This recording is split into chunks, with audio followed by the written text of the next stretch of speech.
Ça y est les amis, bonjour à tous, bienvenue dans cette vidéo unboxing. Alors on va s'occuper aujourd'hui du matériel qui vient de fraîchement débarquer à la maison. La poste a bien fait son travail et dans les temps j'ai reçu l'entièreté de ma commande. Voilà, donc vous découvrez l'ensemble. Donc on va se faire une petite vidéo unboxing d'ensemble, j'espère que l'image sera correcte. Voilà, donc je vous mets ça en plan fixe et on commence le déballage tout de suite et je vous explique un petit peu comment ça se passe. Et on débute donc par l'add-on GT Wheel. Donc voilà, donc je suis pas habitué aux unboxings, c'est le premier que je fais de ma vie. Donc je vais essayer de vous faire ça correctement. Donc on prend la paire de ciseaux qui va bien et on va s'occuper des scellés. Poser.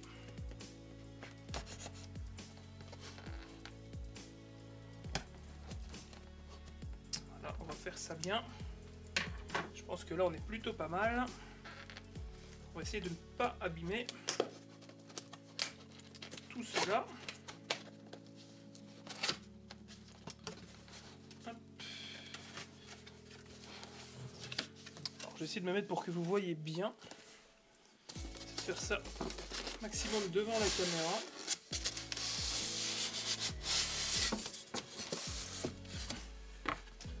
Donc on vire la boîte. Alors je sais pas dans quel sens ça se présente. On va faire ça comme ceci. Ça vous allez bien voir normalement.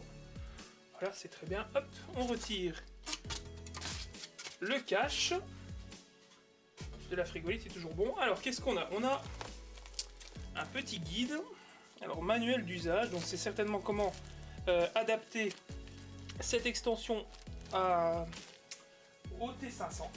Voilà, donc on découvre maintenant le volant. Donc on va retirer les petites protections.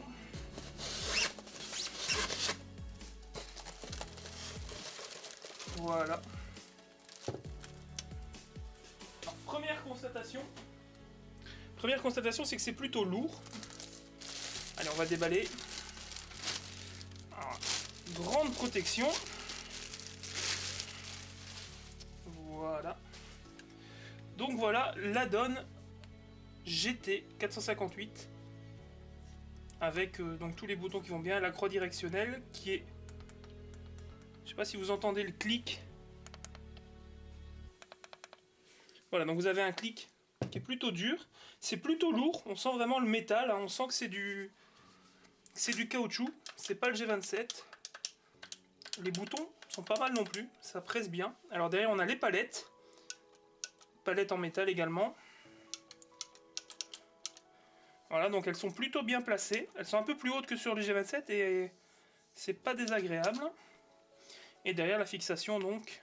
Alors on continue avec ceci. Donc l'add-on Ferrari.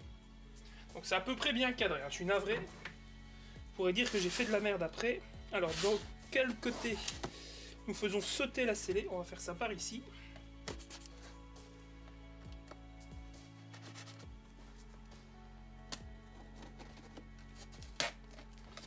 Ah, ça s'ouvre aussi bien.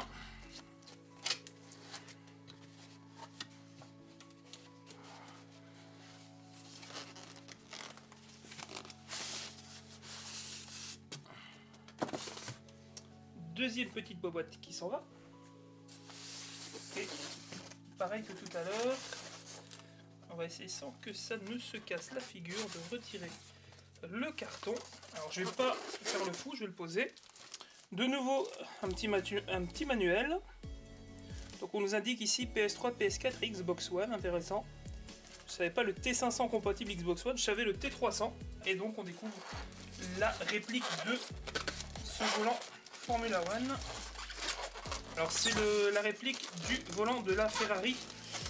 Ah oui, c'est heavy quand même, c'est bien lourd. Voilà, alors après le train qui fait chier son monde, c'est fin de journée ici forcément. Donc on a le volant Ferrari. Donc comme je le disais, ça reprend le modèle F150 de la saison 2011 de Formule 1.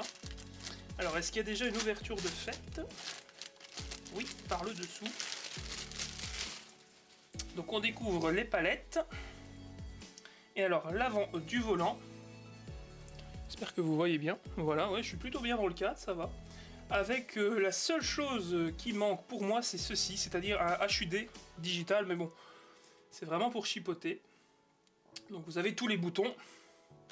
Donc Pitlane, Kers, DRS, ici la molette ne bouge pas. Vous avez donc ici Pit. Alors vous avez ici des molettes qui en fait sont mappées comme 2 boutons. Donc là vous augmentez et là vous diminuez de 1, mais vous n'avez pas de possibilité de scroller abondamment. Donc, vous avez pas mal de boutons, vous avez 2 sticks. Alors ils sont très durs, ils n'ont pas beaucoup de courses, mais vous avez 2 sticks ici, donc ça peut être intéressant à paramétrer. Vous avez ici donc des boutons qui sont simplement cliquables vers le haut et vers le bas. Voilà. Derrière vous avez 2 palettes, et non pas 4. C'est un petit peu dommage pour les puristes comme nous, mais bon, 2 palettes c'est largement suffisant. Et alors ce sont des palettes qui ne sont pas indépendantes, c'est-à-dire que quand vous pilotez, vous montez vos rapports, et si vous voulez les baisser, vous pouvez simplement pousser avec votre doigt, vous n'êtes pas obligé de... Donc la prise en main est plutôt sympa, c'est pas trop épais, c'est c'est du plastique hein, évidemment, c'est de la gomme, hein, vous voyez que ça fait pas mal de traces, avec des gants ça posera pas de problème. Non, c'est plutôt pas mal. Donc voilà pour la donne F1 de ce T500. Alors maintenant on va passer au plat de résistance. Alors malheureusement ça je vais pas vous le filmer comme le reste, on va faire ça un peu plus à l'arrache. Et on va s'occuper des scellés. Voilà, il y en a plusieurs. Il y en a sur le côté. Voilà, et une dernière ici.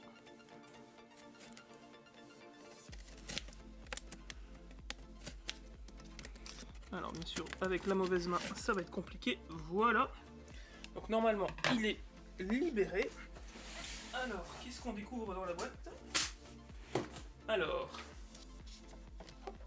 là, vous êtes dans la boîte. Alors, vous avez la première fixation qui sert pour les bureaux.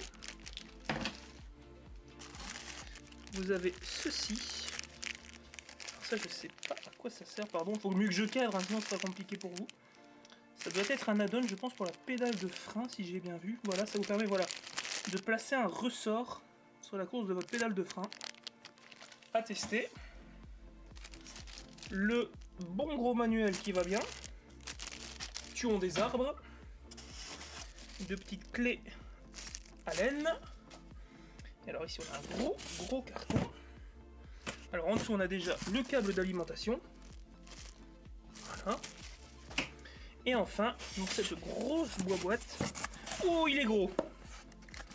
Oh il est fat. Alors là, c'est le transfo. Et alors là vous avez... voilà, vous avez... je vais vous montrer. Vous voyez ma main à côté. C'est du beau transfo. Hein. Ça c'est du collector. On va retirer la frigolite. Donc ce qui vient en premier, c'est cet énormissime plastique. Franchement il est vraiment fat, vraiment bien lourd celui-là. Donc ça comprend le volant, vous l'aurez deviné avec ce magnifique logo Gran Turismo. Donc on va déballer ça.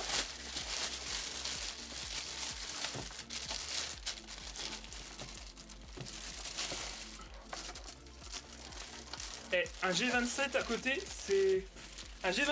c'est un jeu d'enfant. Hein. Franchement, la masse du truc. Alors j'ai pas regardé le poids exact. Et on découvre le très léger volant du T500. Alors voilà, donc on a ici la petite languette à retirer. Voilà, donc on découvre le volant d'origine, j'ai envie de dire, qui est très très dur. Ah ça va, il s'assouplit un petit peu. Les palettes, qui sont les palettes fixes, bien entendu. Vous avez donc ici la croix directionnelle, qui est très très courte en termes de course. Donc je pense qu'avec un gant, il va falloir faire très attention lorsque vous paramétrez. Vous avez l'équivalent des bumpers PlayStation, les boutons PlayStation, le logo Gran Turismo ici, et ensuite le Start, le Select et le petit logo PlayStation ici en bas. Plutôt sympathique, ça correspond vraiment à ce que j'avais vu il y a quelques temps, évidemment. Alors on se rend pas vraiment compte, hein, c'est comme quand vous achetez un écran de télé. Moi personnellement j'ai acheté un écran 100 pouces, enfin 100 cm plutôt. Vous dites ouais mais c'est tout petit dans le rayon du magasin, une fois que vous l'arrivez chez vous, il rentre pas dans votre meuble. Donc c'est assez fat comparé au G27. Alors je vais vous faire une comparaison parce que le G27 il est toujours fixé. Mais voilà, c'est assez impressionnant, regardez la taille du bousin. Franchement c'est assez impressionnant. Ça doit être bien refroidi je pense, cette bestiole. Et donc au niveau du placement, vous voyez que les palettes sont assez loin, mais malgré tout, si vous avez des grandes mains comme moi, bah vous êtes quand même plus à l'aise. Mais c'est vrai que le diamètre est plus petit qu'un G27, et vous avez plus d'aisance, je trouve, à piloter. Donc ça, c'était le volant. On continue de fouiller à l'intérieur, et il nous reste plus grand chose, pour ne pas dire plus rien, si ce n'est ceci. Oh, putain, je comprends pourquoi la caisse était si lourde, les amis. Voilà, donc la dernière partie à déballer, ce sont les pédales, le pédalier.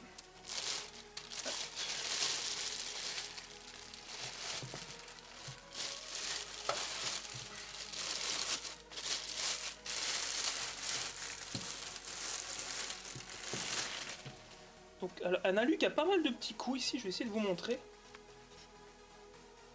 Il y a quelques petits coups dans l'alu, c'est un peu dommage. Je trouve au niveau de la finition. Je sais pas si ça se voit bien. C'est bon, c'est vraiment pour chipoter.